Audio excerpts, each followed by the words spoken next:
Muy bien, muy buenas noches. Que Dios les bendiga a todos. El día de hoy vamos a retomar lo que es la escuela bíblica.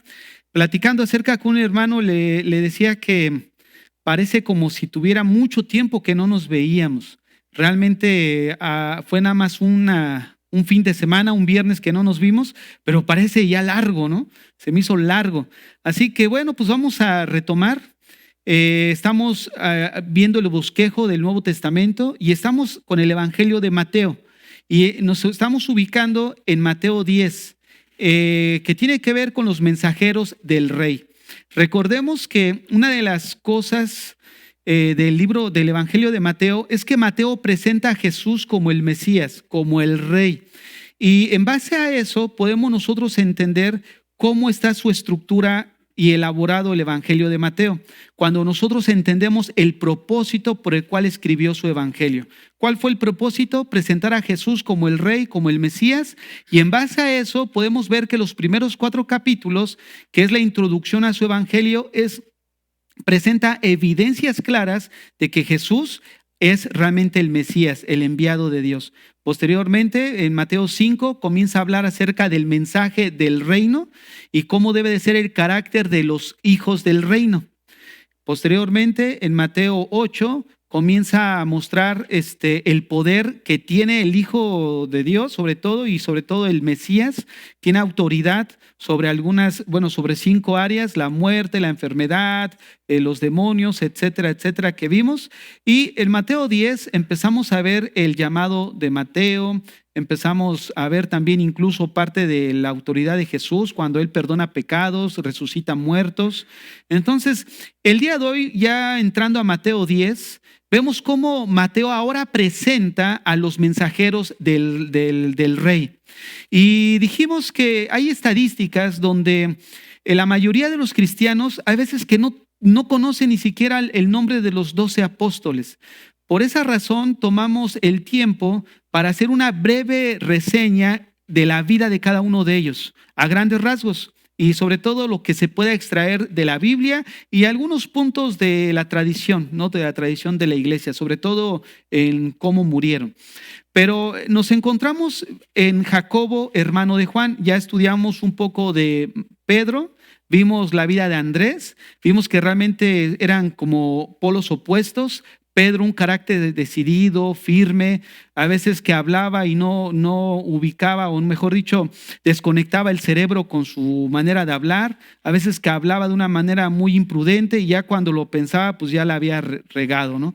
O hay veces que en su atrevimiento de luego ser impulsivo, sí, yo te seguiré hasta la muerte, nada más, y en buenas a primeras terminó negando al Señor. Y vimos a Andrés, una persona que le gustaba y tenía prácticamente esa habilidad de llevar a las personas a Cristo. Entonces veíamos que Andrés tenía un carácter más dócil, más maleable, más cristiano, ¿no?, que el de Pedro, pero al final fueron moldeados. Dios le cambió el nombre de Pedro, de Simón a Pedro, y de alguna manera una referencia para decirle: mira, Pedro, yo quiero que tú seas una roca, ¿no? Y en eso te vas a convertir, una roca firme. Y prácticamente, pues, después de que el Señor ascendió a la gloria, pues, y vino el Espíritu de Dios sobre Pedro, pues la vida de Pedro fue totalmente distinta. Y es lo que sucede con cada uno de nosotros. Miren, ¿qué nos enseña el estudiar la vida de cada uno de los 12 apóstoles? Aquellos que de alguna manera Dios va a llamar a su obra, al ministerio, ya sea aquí o en alguna otra parte, que quiero decirles algo, que esto nos va a ayudar mucho. Porque cuando tú entras a la obra y empiezas a tratar con obreros, te das cuenta que todos son distintos. Te das cuenta que tienen carácter distinto. Y con cada uno de ellos hay que tratar. Pero sobre todo hay que tratar de una manera cristiana, ¿no? Y vemos cómo Jesús nos da el ejemplo, cómo trató con un Pedro que de alguna manera era impulsivo, como ya mencionaba, cómo trató con un Andrés que era más dócil. Ahora vamos a ver cómo trató con un Jacobo que era como Pedro. Ahí en Mateo 10, verso 2, cuando comienza la lista de los apóstoles, menciona: y les leo, ahí tienen en pantalla. Los nombres de los 12 apóstoles son estos. Primero, Simón, llamado Pedro, Andrés, su hermano, Jacobo, hijo de Zebedeo, y Juan, su hermano. Vamos a empezar con algo básico. ¿Quién era este Jacobo? Bueno, el mismo texto lo menciona. Era hermano de Juan, y tanto Jacobo como Juan eran hijos de Zebedeo. Ahora, observen esto. A pesar de que Jacobo, o mejor dicho, Jacobo era hermano de Juan, pero el que es más conocido, ¿quién es? Es Juan, ¿no es cierto? Juan es más conocido porque escribió más cartas, escribió un evangelio, epístolas en el Nuevo Testamento.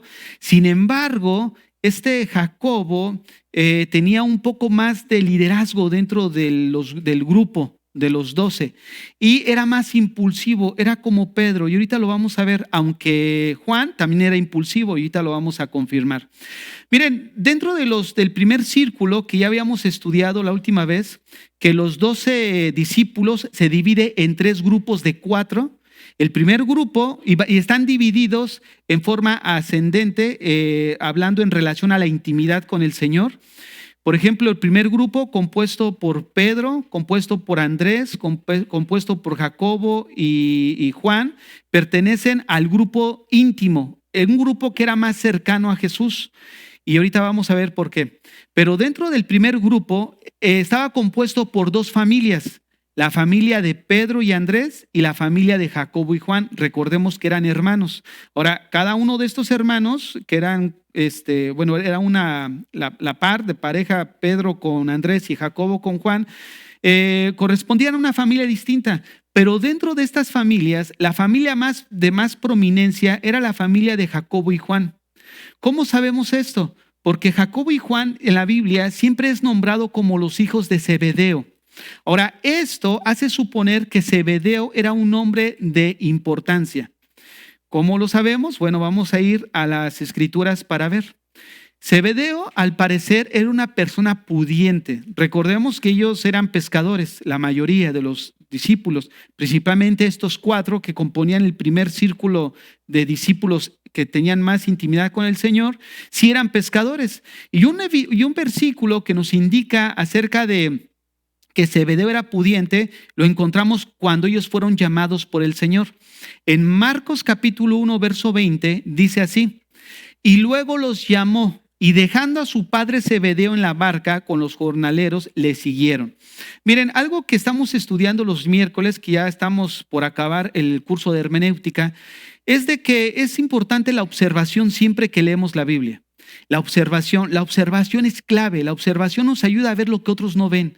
Y esa observación nos ayuda a sacar muchas veces las riquezas de las Escrituras. Por ejemplo, el versículo 20. Vemos ahí que se mencionan 4 grupos de personas, ya sea en grupo o individual. ¿Los pueden identificar? A ver, ahorita que sea un poco así interactivo, nada más. Los 4 grupos pueden identificar por lo menos 1 o 2 en el versículo 20 que leímos. Y luego los llamó, y dejando a su padre Zebedeo en la barca con los jornaleros, le siguieron. Hay 4 grupos de personas, ya sea uno solo o más de 2, que ahí en el versículo indica. Los jornaleros, un grupo, pero falta otro. Los hijos de Zebedeo. ¿Perdón? No les escuché. Bueno, ya lo dijeron, el padre. Bueno, los hijos, el padre. Ya está. Jesús, exacto. Fíjense, ahí, y luego los llamó. O sea, ¿quién los llamó? Jesús. ¿A quién llamó? Específicamente a Juan y a Jacobo. Ajá. Y después, bueno, Jacobo. Sí. Sí, ahorita lo vamos a checar esa parte. Luego llamó y dejó retomo. Entonces vemos que hay 4. Jesús, los hijos de Zebedeo, que es Jacobo y Juan. Vemos a los jornaleros y a Zebedeo, el padre de ellos. Entonces quiero que vean, dentro de estos 4 menciona algo que dijeron los jornaleros. Miren, para que Zebedeo tuviera jornaleros es porque su compañía de pesquera pues le iba bien. No cualquiera pudiera, en ese entonces tenía trabajadores. O sea, si nosotros vemos, a este Pedro y, ya se me fue su nombre, Andrés, ellos no se mencionan nunca que tuvieran a su cargo trabajadores o jornaleros. Sin embargo, con este Zebedeo sí menciona, y el mismo versículo lo dice, que Andrés y Jacobo y Juan dejaron a su padre en la barca con los jornaleros. O sea, eso indica que era una empresa pudiente junto con pues obviamente Zebedeo. Ahora, hay otro versículo que lo encontramos en Juan capítulo 18, verso 15, que es prácticamente cuando Jesús es llevado a la interrogación al sumo sacerdote. Ahorita vamos a unir los dos pasajes. Dice ahí el verso 15, y seguían a Jesús Simón Pedro y otro discípulo. Ya dijimos que el discípulo que no se menciona en Juan es Juan, o sea, él es. Entonces aquí está Pedro y Juan. Y seguían a Jesús Simón Pedro y otro discípulo, y este discípulo era conocido del sumo sacerdote, o sea, Juan. Y entró con Jesús al patio del sumo sacerdote, mas Pedro estaba fuera a la puerta. Salió pues el discípulo que era conocido del sumo sacerdote y habló a la portera e hizo entrar a Pedro. Ahora, para que Juan fuera conocido del sumo sacerdote, tenía que haber tenido cierta categoría social Juan para hacer eso. O sea, el sumo sacerdote era el sumo sacerdote. Pues si nosotros nos ubicamos en el contexto de ellos, pues prácticamente para llegar a ser conocido por él tenía que tener Juan una familia que de alguna manera tuviera ese estatus, porque recordemos que ya hablamos acerca de que la familia de los sacerdotes era generalmente a familias pudientes. Esto nos indica que lo más seguro es que Zebedeo sí era una persona prominente en su familia, porque de alguna manera pues tenía recursos.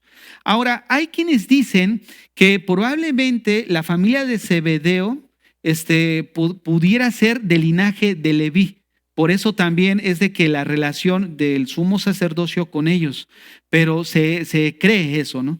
Pero en realidad a los hechos que vemos en los versículos que acabamos de leer, sí se aprecia que de alguna manera la compañía que tenía Zebedeo pesquera sí le iba bien. Para tener jornaleros y que su hijo fuera conocido del sumo sacerdote es porque sí tenía cierto nivel social, ¿no? Hablando en ese sentido.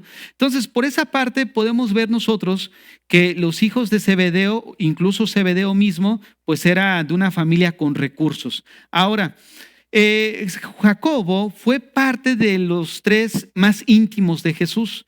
Recordemos que el primer círculo son 4 y el que está afuera es Andrés, ya lo estudiamos. Y dentro de estos 3, que es Juan, Pedro, está también Jacobo. ¿Cómo lo sabemos? Bueno, en estos textos, que no vamos a ir a ellos, solamente los voy a mencionar. Jacobo estuvo presente cuando Jesús resucitó a la hija de Jairo. Jacobo estuvo en el monte de la transfiguración también.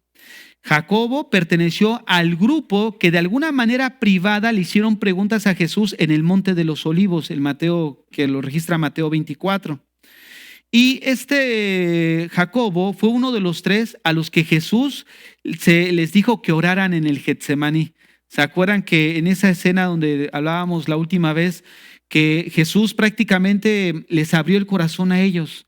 Les dijo, ¿sabes qué? Estoy mal, ¿no? En el sentido que se sentía turbado en ese momento. O sea, le abrió el corazón a estos 3 íntimos con él y dentro de ellos estaba Jacobo. Entonces, eso nos deja ver cómo Jacobo pertenecía o tenía acceso pues directo a Jesús. No quiere decir que los demás no, pero sí tenía cierta confiabilidad, o sea, cierta cercanía con el Señor. Ahora vamos a ver un poco del temperamento de Jacobo. Jacobo era de temperamento fuerte.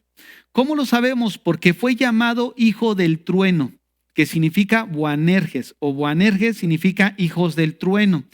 Miren, cuando Jesús, ahí en Lucas capítulo 9, menciona que Jesús va hacia Jerusalén, cuando ya de una manera Jesús dice el versículo básicamente que levanta su rostro para ir ya a Jerusalén a ser sacrificado y a padecer por nuestros pecados. Resulta que para ir a Jerusalén, ¿se acuerdan en el mapa que vimos? Estaba Judea, estaba Galilea, Samaria y Jerusalén o Jericó. Entonces, para ir a Jerusalén tenían que atravesar por Samaria. Esta parte de Samaria es representativa porque desde el Antiguo Testamento siempre fue un culto hacia las divinidades, fue un culto hacia Baal. Fue ahí donde Acab sacrificaba culto a Baal-zebú y a todos estos Baales que existían. Y de alguna manera Samaria estaba relacionada con la idolatría. Entonces, Samaria, ahí en Samaria edificaron el templo, los samaritanos, que era una raza mixta entre judíos y otra nacionalidad que no eran gentiles, ¿no? Entonces, asirios precisamente. ¿Por qué? Porque de alguna forma ellos se mezclaron con ellos y de ahí surgieron los samaritanos. Entonces los samaritanos llegó el momento donde incluso perdieron su idioma, el judaico, y empezaron a hablar asirio, ¿no? O del idioma de ellos. Y los judíos nativos de raza, pues de alguna forma los veían como, los despreciaban, sobre todo porque levantaron un templo que fue hecho en el siglo IV antes de Cristo, cuando estuvo Alejandro el Grande o Alejandro el Magno. Ellos edificaron ahí ese templo en el monte Gerizim. Resulta que ellos creían que era ahí donde Dios mandaba que se hicieran todos los sacrificios y toda la adoración. Entonces, cuando Jesús va a Jerusalén, ya para ser sacrificado, manda a unos discípulos que vayan adelante para ir a preparar posada, porque pensaba quedarse en Samaria y posteriormente seguir a Jerusalén. Por eso, cuando dice ahí el texto que los samaritanos vieron que ellos tenían la intención de ir a Jerusalén, les dijeron que no había, no les dieron posada. ¿Por qué? Porque todas esas fiestas que los judíos celebraban en Jerusalén, para los samaritanos eran consideradas inmundas. ¿Por qué? Porque para ellos decían, no, es aquí en el monte de Gerizim donde se tiene que hacer estos sacrificios, ¿no? Y ustedes van a Jerusalén. Por eso la mujer samaritana en Juan 4 le dijo a Jesús, oye, ustedes dicen que es en Jerusalén, pero nuestros padres adoraron aquí. Entonces, estando en ese conflicto, pues los de Samaria dijeron que no.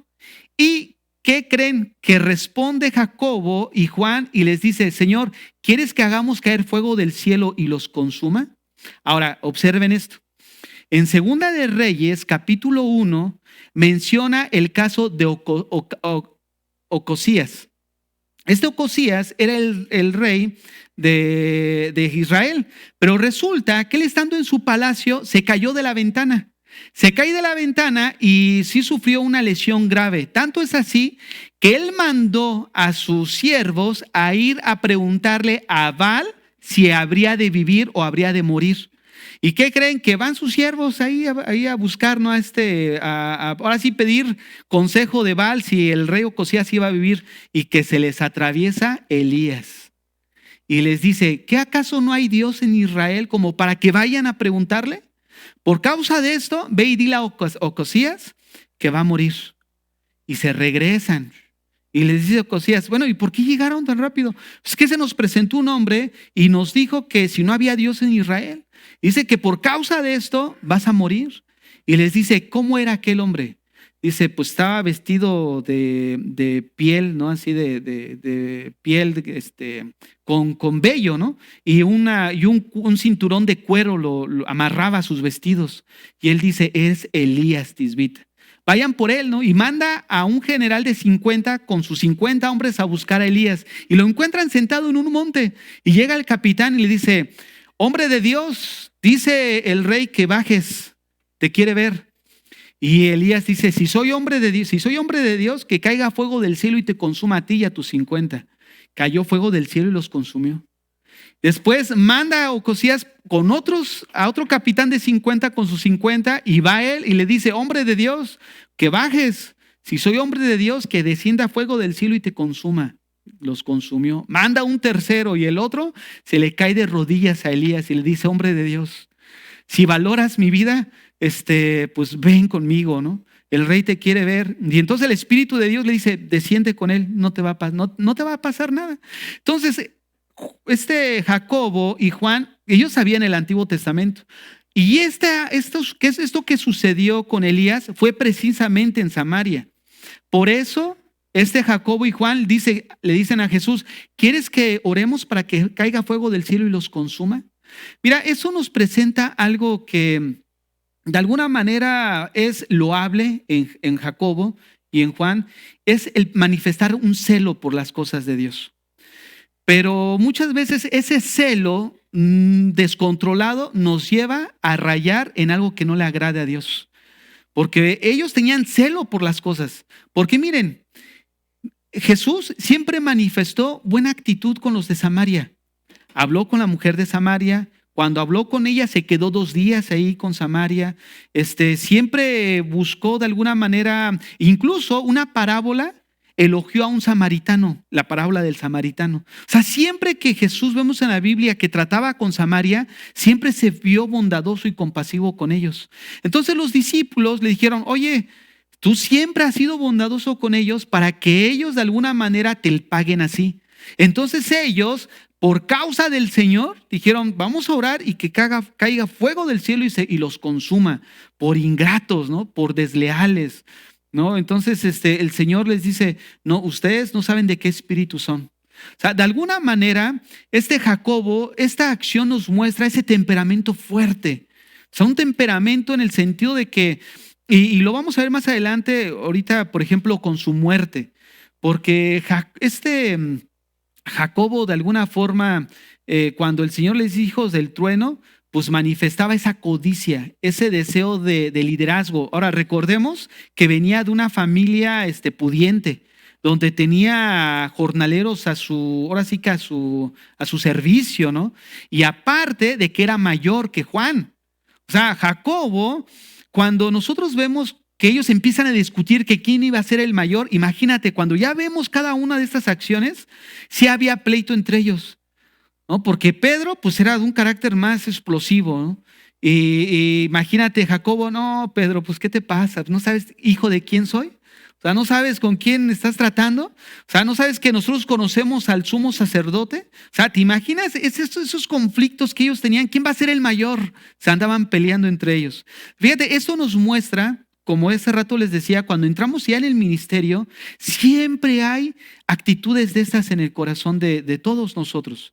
No vamos a entrar nosotros al ministerio así como, ay, limpios y sin mancha. No, siempre va a haber algo con lo que Dios va a estar tratando en nuestro corazón. ¿Por qué? Porque siempre va a haber Pedros impulsivos. No, yo sí voy, pero a primeras, mira, nomás no.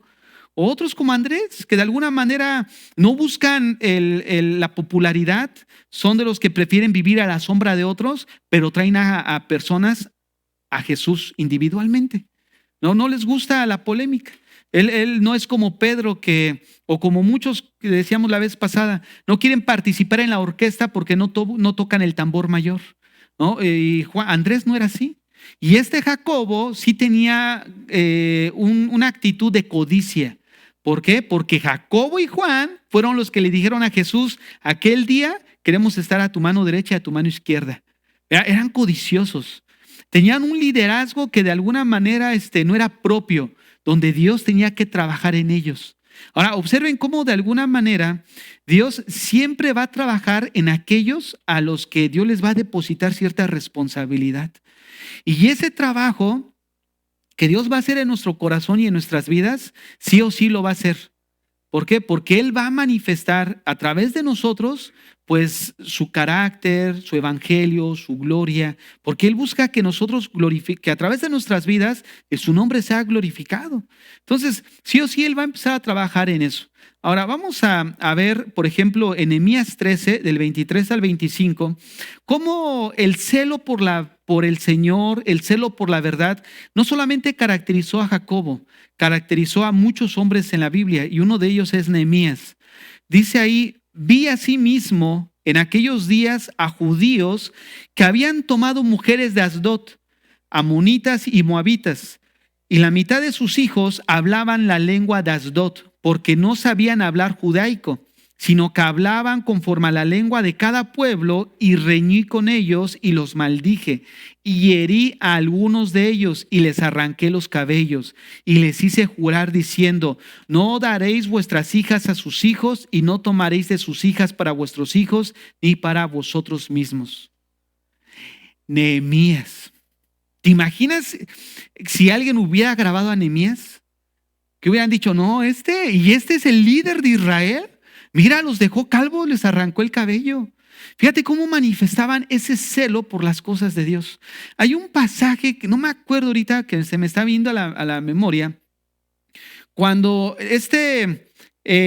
Moisés sale y de repente las hijas creo que es en el pasaje donde el pueblo de Dios empieza a fornicar con mujeres que no eran, que con moabitas.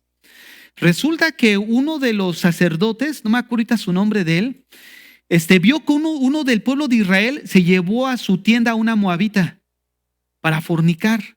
Y resulta que él lo fue siguiendo y era de los levitas y sacerdotes. Cuando entra a la tienda, miren, les avienta la lanza y los atraviesa a los dos. Ese es el celo por las cosas de Dios. El celo es bueno cuando está dirigido por la justicia. El celo se convierte en virtud cuando es un celo por la justicia. Pero cuando es un celo nada más sin sentido, no es virtud. Vemos que de alguna manera Jesús mismo mostró ese celo por las cosas de Dios. No tomó unos látigos ahí y empezó a sacar a todos los vendedores. Ese era el celo divino por el Señor. Y es el celo que nos debe caracterizar a cada uno de nosotros también. El celo por la gloria, por la honra del Señor. Es de ahí donde viene el Padre Nuestro. Ya lo estudiamos, el Padre Nuestro. ¿Cómo comienza? Padre nuestro que estás en los cielos, santificado sea tu nombre. Esa segunda frase, santificado sea tu nombre, menciona precisamente del celo que debe de estar en nosotros como cristianos de que el nombre de Dios sea santificado, que el nombre de Dios sea tomado con honor, o sea, sea honrado. Porque esa frase, sea santificado, no es una expresión de alabanza, es una expresión del celo que debe de haber en cada uno de nosotros para que el nombre de Dios sea tomado con respeto, con reverencia. Por eso dice que nosotros como hijos debemos de pedir y de desear con nuestras vidas mismos que el nombre de Dios sea glorificado, sea honrado. Ahora, ¿cómo se lleva a cabo eso? Padre nuestro que estás en los cielos, santificado sea tu nombre, venga tu reino.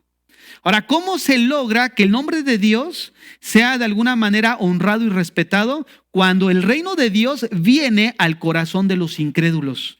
O sea, cuando se les comparte el evangelio y esa vida que iba de una manera encaminada a la inmundicia, a ir en una rebelión en contra de Dios, recibe el evangelio y ahora se convierte a Cristo y ahora con su vida empieza a glorificar a Dios. Entonces, ¿cómo viene ese deseo cuando nosotros decimos, ay Señor, fíjense además cómo somos tan, a veces, y yo me incluyo, como les decía el domingo, a veces decimos nosotros tantas mentiras porque no podemos amar a quien no conocemos. Y resulta esto igual, porque manifestamos un celo por las cosas. Y miren, por eso tengo yo una bronca así tremenda con aquellos que el Señor me dijo. ¿Y saben por qué? Porque son los primeros que dejan de hacer lo que Dios les dijo. Son los primeros. Y ahí me doy cuenta que Dios no les dijo nada. Por eso no debiéramos demostrar ese celo, porque lo que hablemos con nuestra boca nos va a condenar. Y ahora en el primer módulo nosotros estuvimos leyendo el libro del pastor reformado. Ese libro, hay una frase, miren, que me quedó marcado en mi mente y me atraviesa mi corazón, porque él se dirige a los pastores y les dice, hay muchos que predican cada domingo acerca de la condenación, sin darse cuenta que muchos de ellos están hablando de su propia condenación. Fíjate nada más. Así somos nosotros. Hablamos de la condenación y no nos damos cuenta que estamos hablando de nuestra propia condenación porque muchos pastores ni siquiera son salvos y están hablando de su propia condenación. Así somos como cristianos, ¿no? En el sentido de que a veces tenemos un celo por las cosas de Dios y ese celo se nos va. ¿Cuántos queremos que el nombre de Dios sea glorificado? Todos decimos amén, pero no le hablamos a nadie del evangelio. Y no me refiero a que tengas que salir forzosamente con un volante. No, me estoy refiriendo que no buscamos a los próximos de nosotros, familiares, amigos, vecinos, llevarles el evangelio. Oye, mira, te invito a tal reunión. Mira, el Señor vino a perdonar tus pecados. O sea, hablarles prácticamente abiertamente del evangelio. Y ahí nos damos cuenta que realmente nuestra oración del Padre Nuestro no es sincera, porque la oración comienza así: que tu nombre sea tomado con respeto. Y la única manera de que la gente tome el nombre de Dios con respeto es que vengan al evangelio y que el reino de Dios venga al corazón de ellos. Porque eso es lo que dice, eso es lo que enseña la oración. De hecho, lo estudiamos, la oración del Padre Nuestro es una oración evangelística.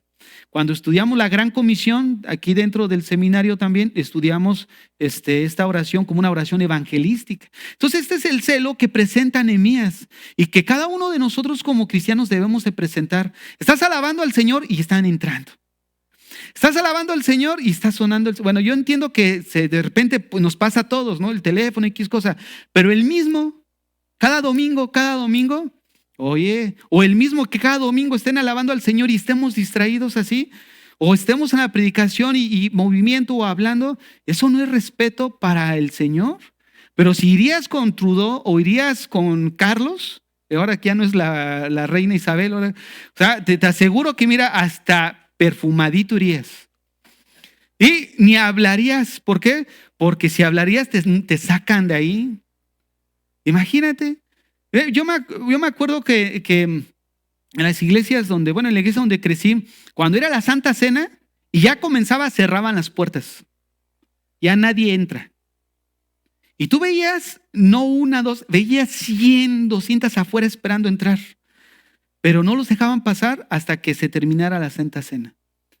Porque es algo que le debemos de dar el peso de respeto a las cosas que estamos haciendo. Ya sea en la enseñanza, ya sea en la alabanza, es ese celo por las cosas de Dios, lo que nos debe de caracterizar a cada uno de nosotros como cristianos. Y es algo de lo que falta muchas veces. Ahora miren, ¿por qué decimos que Jacobo tenía un temperamento fuerte? Por su manera en la que muere. Él no era de los que se quedaban así medio tímidos, medio rezagados. No, él era muy, muy tosco también. Recordemos que eran pescadores. Recordemos que ellos no se dedicaban ahí a hacer ahorita como los youtubers o los de Facebook que le cierran su página y lloran. Fíjense, si así fuera, el más perseguido sería Agustín Laje. Ese sí está bien perseguido, mi gente.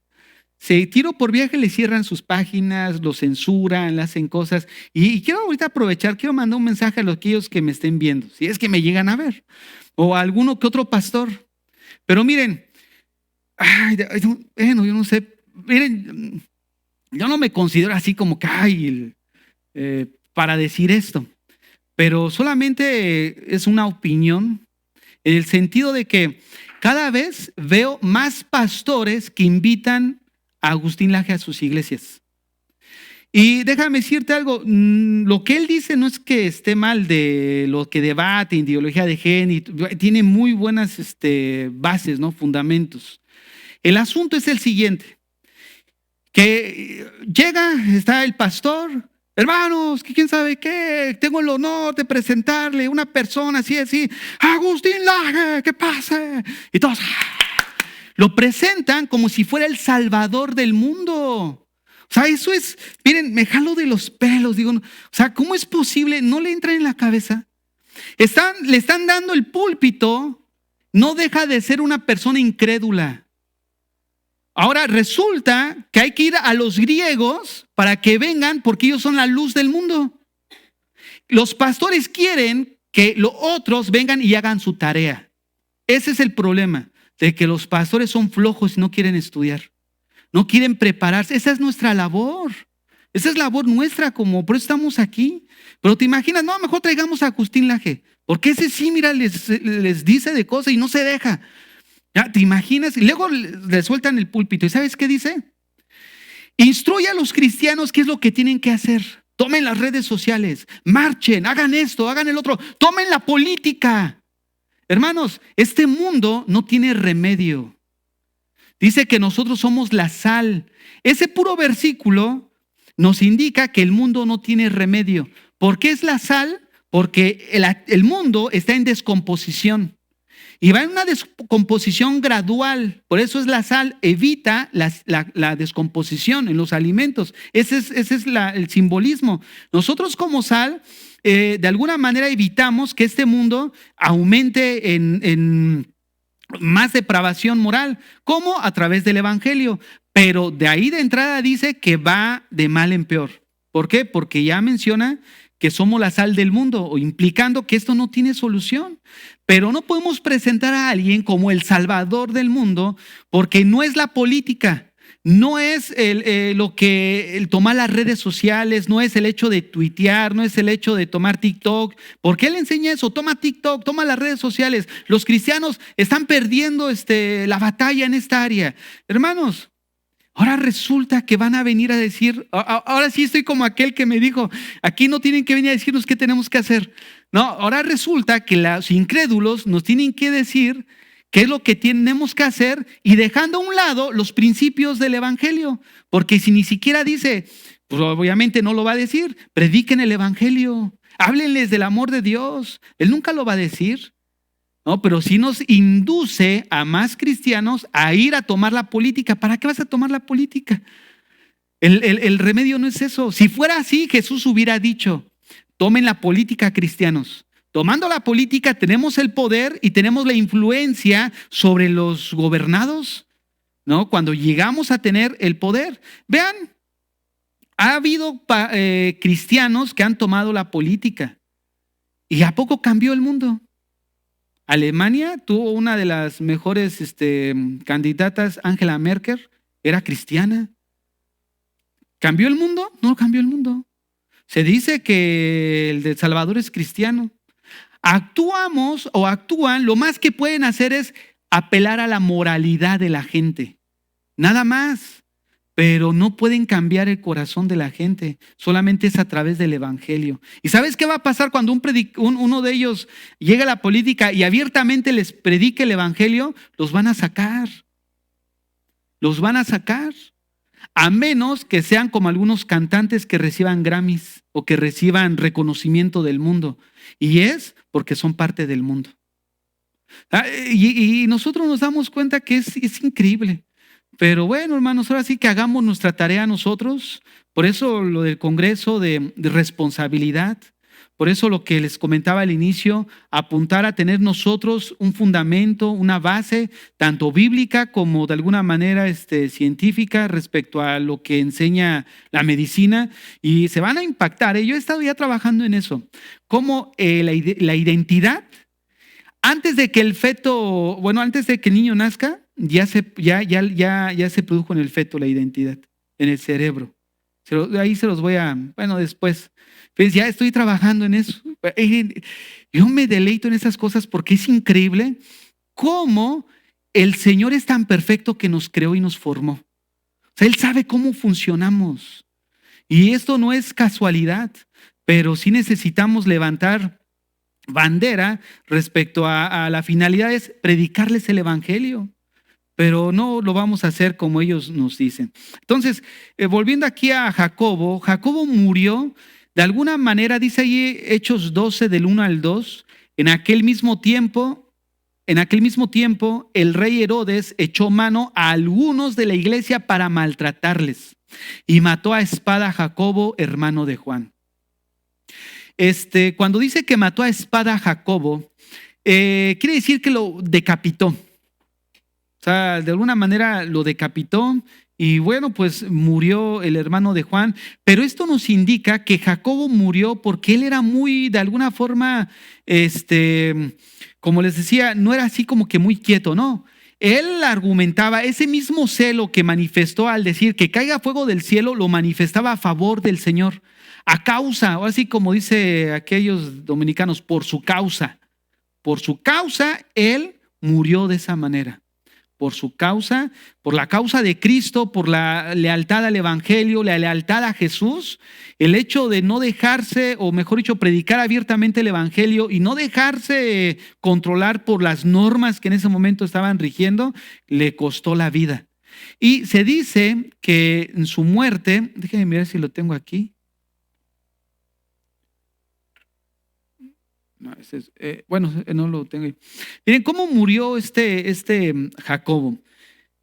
Jacobo se dice que cuando él iba hacia ser decapitado, resulta que él fue tan torturado tan severamente que dicen los anales de la historia que la persona que estaba ahí, ahora sí que el guardia que lo estaba observando, quedó tan conmovido de la convicción que Jacobo tenía que cayó postrado delante de él y le pidió perdón. Dice, perdóname por maltratarte, perdóname por la forma en la que he sido contigo. Y dice que Jacobo le perdonó y le compartió el evangelio y que esa persona se convirtió a Cristo y que esa misma persona fue decapitado junto con Santiago porque en ese momento recibió al Señor. O sea, tanta era la convicción que Jacobo presentó respecto a su lealtad, incluso en la muerte, a ser fiel al Señor, que eso sacudió a los romanos. Recordemos que los romanos no era cualquier gente así, O sea, era gente también de convicciones, gente realmente que fue forjada, ¿no? en esa disciplina, y ver a un hombre que no se doblaba ante el sufrimiento y eso lo conmovió. Y le dijo, ¿sabes qué? Perdóname, le compartió el evangelio, recibió al Señor y ambos fueron ejecutados. Pero fíjate cómo de alguna manera Dios, cuando toma a alguien, Dios empieza a trabajar en él. Dios empieza a trabajar en su vida. Y un ejemplo de eso lo vemos en cada uno de nosotros. ¿Cuántos de nosotros dicen, oye, pues yo pensé que iba a ser un borracho toda su vida? No, yo pensé que iba a seguir siendo un mujeriego toda su vida. Pero cuando el Señor vino y lo tomó, ¿qué dice? No, pues la verdad es increíble. O sea, solamente Dios lo puede hacer. Y así es, solamente Dios puede tocar y transformar las vidas. Y esa es la esperanza que nosotros debemos de tener. Que si tenemos un familiar, un amigo o alguien a quien apreciamos o a cualquier persona, y nosotros pudiéramos llegar a pensar, híjole, es que él para que se convierta, pues sí tendría que ser un gran milagro. Pero déjenme decirles, mientras la gracia de Dios esté operando, no hay corazón duro que Dios no pueda tocar. No hay corazón de piedra que el martillo de Dios no pueda quebrantar. Y Él lo va a hacer. Él lo va a hacer y va a hacer la obra en cada uno de nosotros, en cada uno de las personas que conocemos. ¿Qué necesitamos? Tener fe, predicarles el evangelio, que el evangelio sacuda sus vidas. Así como ha cambiado nuestras vidas, el evangelio puede cambiar la vida de cualquiera, porque es la palabra de Dios. Ahora vamos a ver a Juan. Mateo 10 del 1 al 2 dice que, hablando acerca de la lista, me voy a brincar hasta el verso 2. Los nombres de los 12 apóstoles son estos: primero Simón, llamado Pedro; Andrés, su hermano; Jacobo, hijo de Zebedeo; y Juan, su hermano. Juan es el último de la lista, que corresponde al primer círculo de intimidad con el Señor. El apóstol Juan fue parte del círculo íntimo de Jesús por los mismos motivos que Jacobo, que ya leímos. Él fue llamado también hijo del trueno. Miren, muchos pintan a Juan como un hombre así medio afeminado, medio con labios rojos, así con manos a lo mejor suaves. No. Juan era tosco. Juan era, de alguna manera, pues era pescador. Realmente era una persona. No sé si han escuchado el dicho que, mira, tiene una boquita de marinero, ¿no? Porque, pues, que esos marineros tienen un lenguaje muy floreado. Entonces, de alguna manera, pues ellos eran pescadores, ¿no? De alguna forma eran toscos, rudos. Tanto es así que fue llamado hijo del trueno, o sea, de carácter duro. Y vemos que él también fue llamado el apóstol del amor. Fíjense cómo, por un lado, antes, en el tiempo de preparación donde Dios va trabajando en él, en ese periodo deseó que fuego cayera y consumiera a los de Samaria. Vean el cambio tan brusco, que de esa pasión por el Señor descontrolada cambió a ser el apóstol del amor. O sea, es increíble, ¿no? Cómo Dios empieza a obrar en la vida de una persona, al final hasta manifestar el fruto del carácter de Dios en él. Y es lo que Dios quiere formar en cada uno de nosotros, ese fruto en nosotros, porque yo sé que muchos de nosotros nos podemos identificar con alguno de ellos.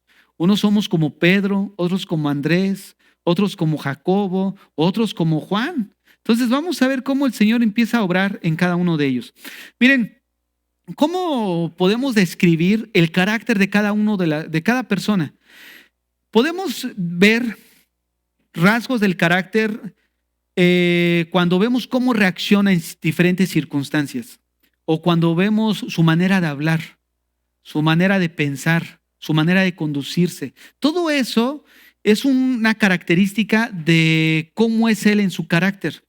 Y en base a eso, vamos a ver cómo Juan era su carácter, en base a cómo él abordó ciertas circunstancias ya en el ministerio con el Señor. Una de ellas lo encontramos en Lucas 9, lo que hace rato les empecé a narrar, de Samaria. Dice así: cuando se cumplió el tiempo en que él había de ser recibido arriba, afirmó su rostro para ir a Jerusalén y envió mensajeros delante de él, los cuales fueron y entraron en una aldea de los samaritanos para hacerle preparativos, mas no le recibieron, porque su aspecto era como de ir a Jerusalén.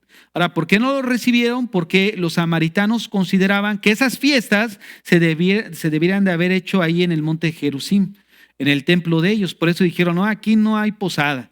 Verso 54. Viendo esto sus discípulos, Jacobo y Juan dijeron: Señor, ¿quieres que mandemos que descienda fuego del cielo? Ay, qué apóstol lleno de amor, ¿va? No, pero ve esa transformación, como hizo Elías y los consuma. Mira nada más el celo que, como ahorita les decía, se convierte en virtud cuando es ligado a la justicia, ¿no? Sobre todo cuando se defiende la causa del Señor. Verso 55. Entonces, volviéndose él, los reprendió diciendo: vosotros no sabéis de qué espíritu sois, porque el Hijo del Hombre no ha venido para perder las almas de los hombres, sino para salvarlas. Y se fueron a otra aldea. Fíjate nada más el carácter del Señor. Ahora, el Señor, como hace rato yo les decía, también manifestó un celo por las cosas de Dios. Pablo también manifestó este celo. En 2 Corintios 11, cuando él dice, os celo con celo de Dios, ¿no? Porque los he desposado, ¿no? Pero él tenía el temor de que los falsos engañaran a la iglesia como esta, ¿cómo se llama la esposa? Eva había sido seducida por la serpiente.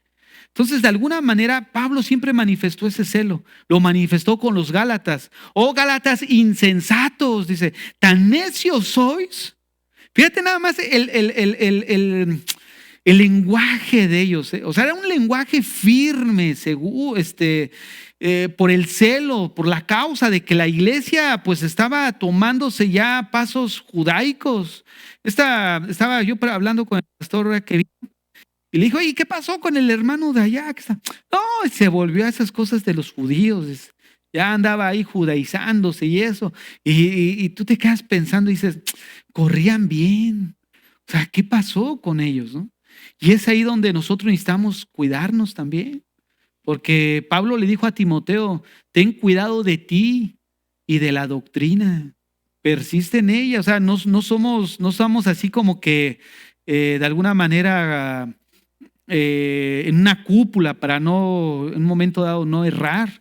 Por eso es el hecho de preparar siervos que estén en la sana doctrina, que de alguna manera, oiga, pues como que nos estamos yendo muy a la derecha, ¿no? No, sí, no, pues hay que retomar el camino. O sea, pero si se mantiene a la iglesia con la falta del conocimiento, por eso hay muchos pastores que abusan y no les enseñan. ¿Por qué? Porque es mejor tener a la iglesia sin el conocimiento de Dios, porque así las manipulan. Así hacen cosas de tal manera que no les van a exigir porque no reconocen, no saben distinguir entre la verdad y el error. Entonces, de alguna manera nosotros estamos ocupados en formar siervos, siervas que tengan el conocimiento de Dios. Por eso el énfasis. Vamos a preguntar, vamos a recordar lo que hemos visto, porque eso nos ayuda. Nos ayuda a estar firmes. No es por el hecho de evidenciar o hacerles pasar un mal rato. No, la verdad que no. Pero pues esto es un seminario. Entonces yo desde entrada yo les dije, este es un seminario. Y fíjense que no hemos puesto a ni siquiera a hacer resúmenes de nada. Los seminarios firmes te ponen a hacer un resumen de cosas así. Vamos a hacer un resumen de esto, de tales cuartillas por capítulo. Y yo dije, su mecha. Y tú puedes decir, ¿cómo y dónde voy a hacer todo eso? O sea, y si lo entregaste bien, si no, perdiste. La finalidad es formarnos por la causa de Cristo. Hermano, los tiempos en los que está viviendo, híjole, se avecinan tiempos más turbios. Esto no es nada todavía de lo que se va a venir. Y nosotros necesitamos estar preparados, como les mandaba el mensaje ahí en Telegram.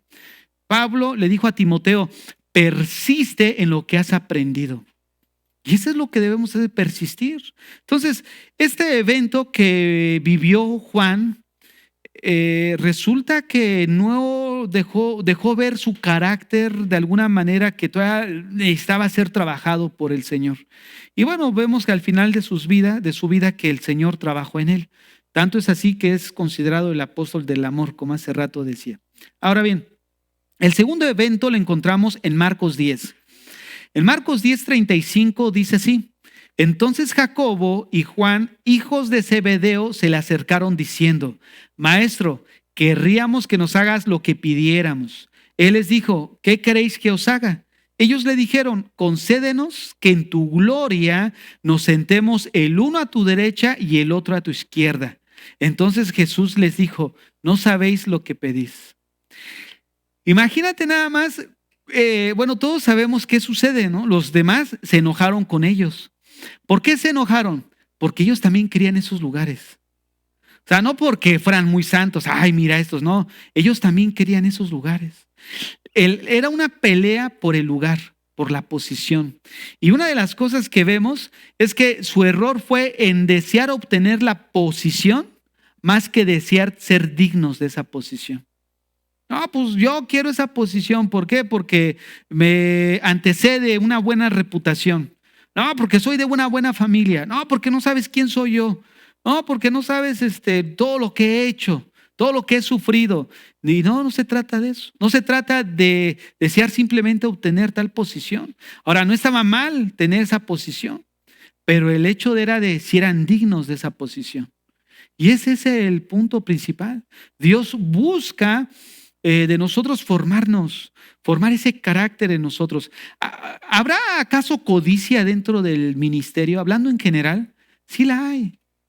Codicia por las cosas. No, yo quiero tal lugar. No, yo quiero tal cosa. La hay entre nosotros y en la iglesia en general. ¿No? Que yo me entero así de problemas que suceden en la iglesia en general, dentro de las organizaciones. Y de alguna manera se mira hasta en pastores que tú dices, ¿cómo, no? Pero hay esas divisiones por causa de probablemente esa codicia. O sea, de repente vemos que hay algo en lo que nosotros debemos de tener cuidado, y eso es cuidar nuestro corazón de cualquier cosa de eso. Dentro del ministerio, la competencia, la envidia, las cosas, siempre va a haber. O sea, nosotros no somos exentos de esas cosas. En todos los misterios hay. ¿Y sabes por qué? Porque Dios lo permite para tratar en nuestro carácter. ¿Cómo va a trabajar Dios en nuestro carácter si no te pone un hermano que te hace ver pasar tus días, ¿no? Los más felices? Yo cuando veo eso es porque, bueno, Dios está trabajando. Por eso cuando veo cosas que hay, yo descanso. No es que yo ignore, sino es que yo sé cómo Dios trabaja. Y yo sé que Dios está trabajando con esa persona. Si yo no me pudiera meter, pero a mí nadie me ha llamado a meterme ahí. A menos que ya me lo digan, bueno, pues ya, pero de lo contrario, pues yo veo a lo mejor, pues, y bueno, oro y el Señor trabaja, trata, y cuando veo, pues ahí podemos a echar la mano, pero a la larga Dios está trabajando, hermanos, en cada uno de nosotros. Dios obra en incluso hasta en los malos entendidos. No, que no me saludó, a lo mejor no te vio. Fíjense, esta semana yo le estaba diciendo a mi esposa, oye, me llamó fulanita. Ay, dice, ¿y por qué? Para pedir perdón. O sea, a mí la verdad me extrañó, ¿eh? O sea, y me sacó de onda porque nunca lo pensé de esa persona. Y me dice, oye, discúlpame, te hablo porque quiero pedir perdón, porque a lo mejor nunca, no aprendí a relacionarme en la iglesia y ahora me doy cuenta que era yo, dice. Ahora me doy cuenta que era yo la del problema. Y perdón por todos los problemas que pude haber causado entre los hermanos. Sí causó problemas. Pero bueno, pero ahí lo que vemos, Dios estaba atrás. Pero yo nunca me amargué en contra de ella. Pero cuando se fue, nada más le mandé un texto.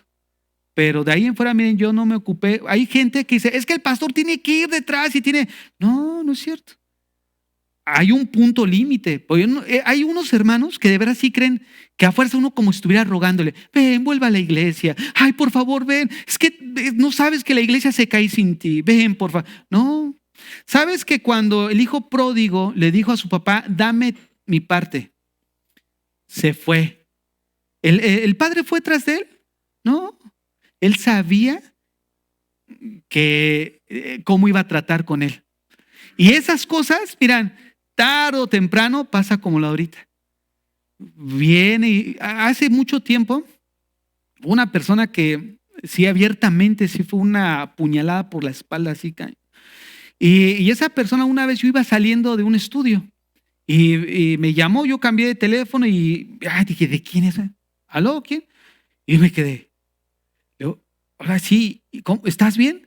Me urge hablar contigo, dice. Yo, pero ¿estás bien? Pasa. No, ya había dejado de venir a la iglesia y sí, me armó un conflicto, pero sí fue una puñalada descarada, ¿no?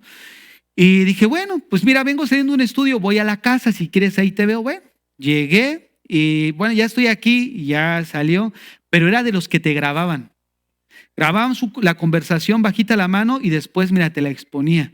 Pero como, pues uno nunca, pero yo sé que él hacía eso. Lo sabía porque lo hacía antes de que cualquiera mira, yo lo grabé y mira, y dijo esto. Y así como que. Y entonces yo ya sabía, ¿no? Dije, no. Y una vez, siempre que hacemos reuniones, por eso siempre que hacemos reuniones y de repente veo que alguien pone así su teléfono, dije, ay, ¿a poco sí? Nada más porque quiere que vea que trae Samsung, ¿no? O trae iPhone. Ah, sí. Sí, ya. Como decían por ahí, nací una noche, pero no nací anoche. A pesar de que estoy joven, ya pasé ciertas cosas que uno ya va agarrando experiencia, ¿no? Y entonces resulta que me dice mi esposa, acuérdate que graban. Ah, sí, pues no. O sea, el que nada debe, nada teme, ¿no? Ya salgo, súbete y me subo a su carro. Me dice, hace más, fíjate, sí, me dijo, 1 mes y 3 días que no duermo. Yo dije, ¿por qué? Es que todos los días tengo la necesidad de que el Señor me llama a que venga a hablar contigo. Y dije, bueno, pues dime qué pasó. Vengo a pedirte perdón. Fíjate lo que dijo, por todo el pecado que he hecho delante de Dios y que hice contigo. Y yo me quedé así. Y yo le dije, mira, ¿sabes qué? Esto no solamente es una prueba para ti, es una prueba para mí, le digo. Porque de todo lo que hiciste, Leo, la verdad sí fue muy, muy pesado. O sea, sí te pasaste de lanza, Leo. O sea, sí te pasaste, Leo. Pero sí te perdono, no pasa nada, Leo. Y resulta que, bueno, sucedió así, ¿no? Pero a lo que voy es a que Dios sí o sí trata con cada uno de nosotros distinto, pero también trata con al que se le va a pedir perdón. ¿Por qué? Porque ¿qué actitud vas a tomar? No, así te quería agarrar, que vinieras y me pidieras perdón. No, imagínate, estaríamos peor todavía. No, pero sí también decir, sí te perdono porque sí obraste mal. Porque también la Biblia, fíjense, muchos dicen, ya le pedí perdón a Dios. El perdón no solamente es eso.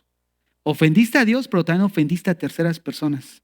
Por eso cuando sucedió algo aquí en la iglesia ya, es que ha pasado cada cosa, ¿no?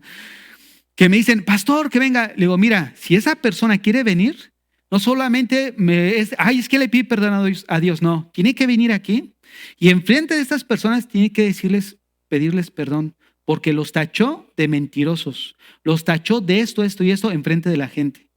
Entonces, si ella realmente se ha arrepentido, no solamente es pedir, ya vine a pedir perdón a Dios, no, pero también a tu prójimo. También lo has ofendido.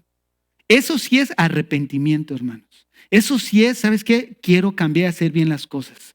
Porque se encargan de decir, no, este es un mentiroso, este es aquello, y los tratan por el suelo, su honra. Y ya pedí perdón a Dios, ya vengo, aquí estoy, aleluya, gloria a Dios. No, al que al lado también lo ofendiste. Ahí pasó algo que uno también defraudó a un hermano no por $100. Hermano, ¿y qué pasa si viene? Si entra, tiene que primero ponerse a cuentas con el hermano que le debe.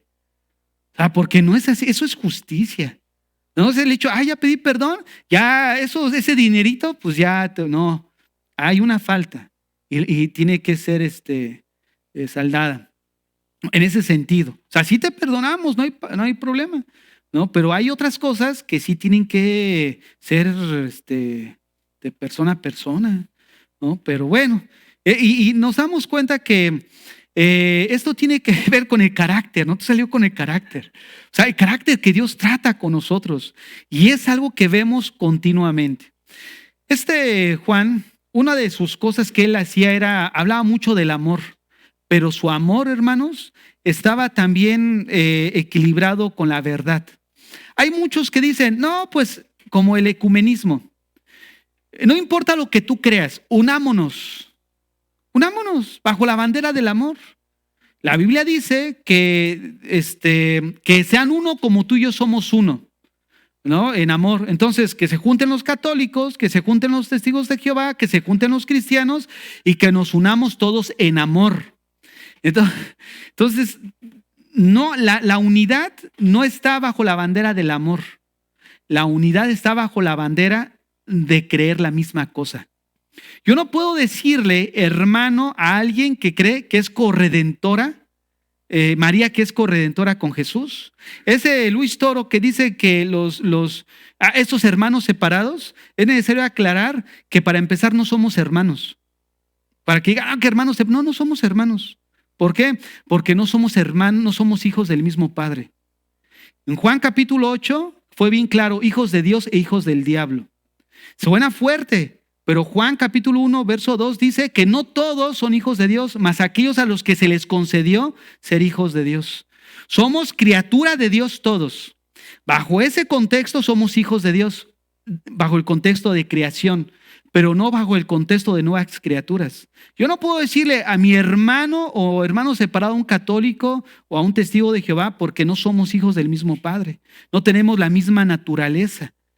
Entonces, de alguna forma, nosotros los que necesitamos ver vuelvo a repetir, en Juan 8, el Señor les dice a los que decían, no, tenemos por padre a Abraham. ¿Tienes por padre a Abraham? ¿Y por qué quieres hacer las obras del diablo? Tú eres hijo del diablo porque me quieres matar y él ha sido asesino desde el inicio. Entonces vean, nosotros como hijos de Dios reflejamos el carácter de Dios. Cada hijo refleja el carácter del padre que tiene y nosotros tenemos el carácter de Dios. Entonces una de las cosas que vemos es que Juan se encargaba de traer a la unidad a través del amor y a través de la verdad.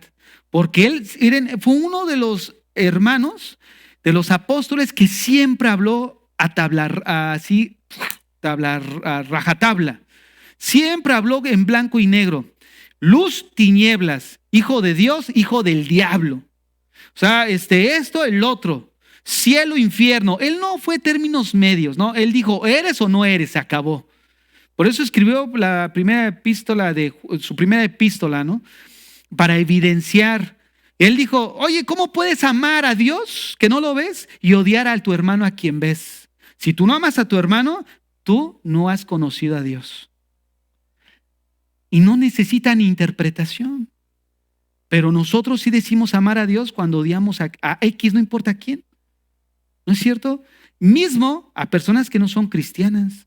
¿Cómo te comportas con los que en tu trabajo te están haciendo todos los días la vida de cuadritos? Y mira que los hay.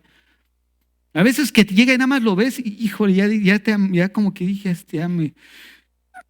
Esto no se trata de nada más entre hermanos, es incluso con aquellos que están afuera. Porque él dijo, ¿qué hacemos de más cuando decimos, saludas al que te saluda?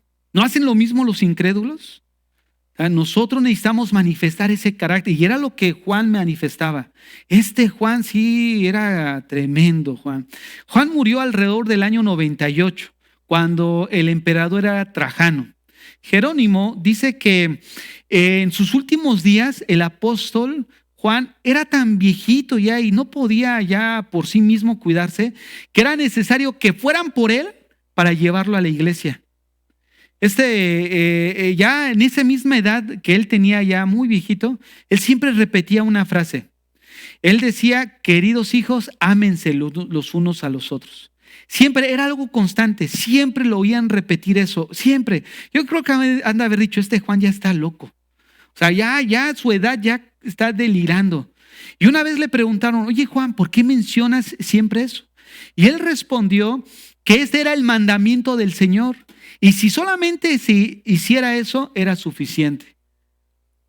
Uno pudiera decir, tan poquito. Pero les recuerdo que eso resume la mitad de los 10 mandamientos. Amar a tu prójimo, ¿no? Y mira nada más, realmente es un mandamiento que engloba mucho. Dice la historia, ya sabemos que él murió de viejito, pero he escuchado, bueno, ya ven que siempre hay como leyendas urbanas que surgen por ahí. Dicen, cuentan, ¿verdad? Que él fue torturado o buscaron torturarlo, pusieron una olla llena de aceite hirviendo y buscaban torturarlo, lo metieron ahí, pero que no sufrió daño. O sea, no sufrió daño. Entonces, de alguna u otra manera, pues yo creo que eso fue lo que motivó mejor que lo llevaran al exilio, a la isla de Patmos. Pero también se dice que Juan oraba tanto, que la piel de sus rodillas ya era piel semejante a las de un camello, de tanta callosidad, de tanto que oraba el apóstol Juan. Y realmente yo creo que ese cariño que siempre manifestó hacia el Señor, que incluso cuando Jesús estaba muriendo en la cruz, fue el único discípulo que miró a Jesús ahí en la cruz y Jesús lo miró a él. Fue el único. Todos los demás se fueron. Eso implica el celo y el amor que Juan tenía con él. O sea, por el Señor. Tanto así que lo hemos reflejado ahí en la cena, ¿no? Que decíamos la vez pasada que se recostó en el regazo del Señor. O sea, tanta era la intimidad, la cercanía que Juan tenía con el Señor, que yo creo que esa fue la motivación de llevarlo a que él orara tanto. ¿No? Su dependencia total de él. Estaba tan habituado a estar cerca de él que la única manera de estar cerca de él en el sentido de comunicación, pues era la oración. Y eso lo llevó a desarrollar una vida de oración. Entonces, realmente estos hombres que estamos estudiando así a grandes rasgos, que podemos obtener información de ellos, que muchos de ellos es casi nula, pues nos revela, ¿no? lo que los hizo de alguna manera dignos de lo que ellos se convirtieron.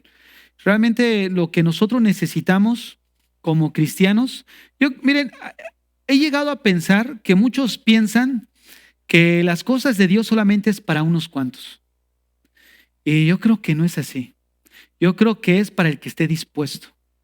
Para el que esté, dice según a los Crónicas, que los ojos de Dios están alrededor de la tierra buscando a un hombre que esté dispuesto para que el Señor vierta todo su favor a través de él.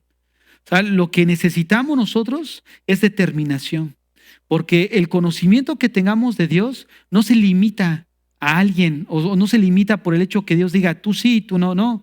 Nosotros mismos nos ponemos esas limitaciones. Es que no entendí. No, la Biblia es muy aburrida. No, nada más es para el pastor. No, esto no es para mí. No. Es una mala actitud. O sea, la Biblia es entendible, es fácil de digerirla. El asunto es de que no tenemos la determinación, no tenemos el deseo de ir creciendo. Y ese es el punto, que muchos se van quedando por la actitud pesimista que pudieran tener, ¿no? Ya no me dio tiempo, pero cuando veamos la vida de Felipe, Felipe se caracterizaba por eso. Era el maestro del pesimismo.